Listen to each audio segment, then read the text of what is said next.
2015 Buick Lacrosse. Front brake pads and rotors. What you want to do is you want to remove the front. You want to jack it up and support it properly. Remove the front tires. Those are 7/8 for the lug nuts. And then you want to remove the front caliper. You got 2 caliper retaining bolts, one here and one there, and those are 14 millimeter. If the slide pin turns, and get some needle nose vice grips and hold on to the slide pin. All right. Then you need to do is go ahead and get a flat blade screwdriver and pry the caliper off.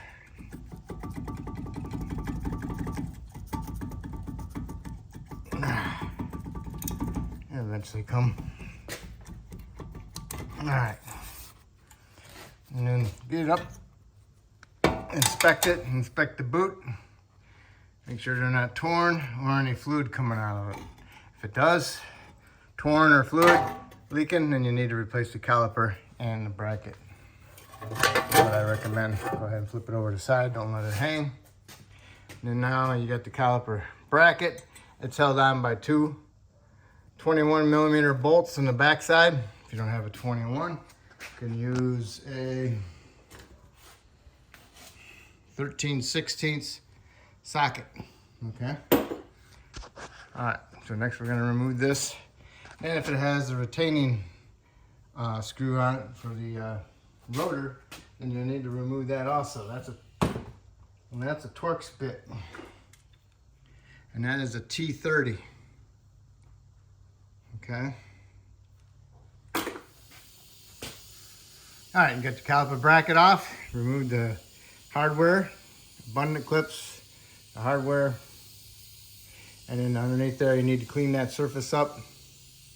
Get that rust out of there, get it cleaned up, get it nice and shiny, and then put some paint on it and let it dry. And also your slide pins, make sure they're free. If they're not free and they're frozen, then just go ahead and replace the calipers with the brackets or the slide pins or just the bracket. But anyway, you need to get these slide pins out, clean them up, put some new Seal Glide on them and put them in. Do not pack the bracket with Seal Glide. You will not be able to compress the slide pins. Caliper brackets, get them nice and clean. Then go ahead and put some paint on them.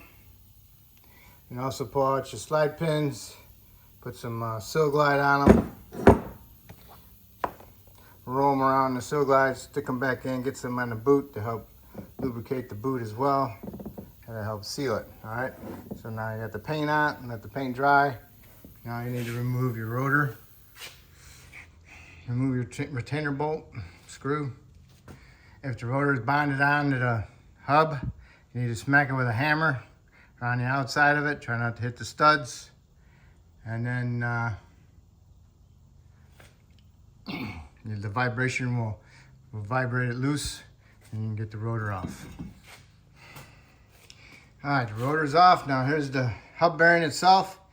The flange is pretty rusty, so you need to clean that all up. Get it nice and shiny. Try not to remove any metal. You don't want no high spots from the rust. Because if you have high spots from the rust, that'll cause the rotor not to sit properly, and it'll cause it to give it a little wobble, and that will cause a little vibration. Okay, so you need to clean that all up.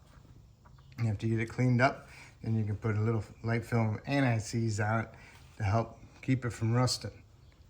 All right, here's my hub. Got it cleaned up. This is a stepped hub. So it's higher, higher, lower. It's lower on the inside than the outside, so do not grind these down to match that, okay? So try to clean these up without removing any metal, all right? So now I'll put some anti-seize in there, and then I'll put my rotor on there. But before I put my rotor on there, I want to wash it with some soap and water, or some brake clean on a rag, or even some glass cleaner or something. All right, and get that shipping oil off of it. All right, there's my rotor. There's my retainer bolt. If your retainer bolt won't come out, just go ahead and get a die grinder, put an X on it, and then hit it with a chisel, bust the little squares off, and then you can take the rotor off, or just hit the back side of the rotor once you got that X'd, and it should break those pieces off with the hammer. Okay. Next, caliper bracket. Okay, caliper bracket. Get your 2 bolts in the back, get them snugged up, and you want to torque them to 110 foot-pounds, the big ones in the back. All right. Next, you want to go ahead and put your abundant clips, your hardware in there, and use 2 hands. Push the bottom in.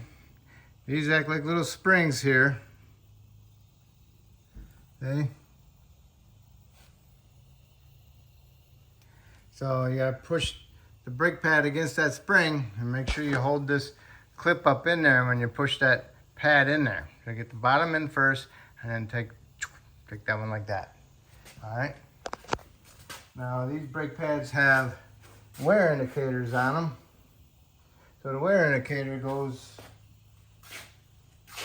on the inside with the indicator facing towards the rotation of the rotor. Rotor is going to roll this way, so indicator's got to be on the top, on the inside. See, like that. All right. Same way on the other side. Okay, so I'm gonna put it in the bottom, and then I gotta push it, the little spring, and I'll have to hold that up, get it in there. Sometimes it's easier to do the top first and then do the bottom, but you need 2 hands. Kind of hard to do with 1 hand. All right, and don't forget, you gotta push the piston back into the caliper. Make sure your line, return line, your brake line is not pinched, kinked. That will restrict the flow of the return of the brake fluid into the master.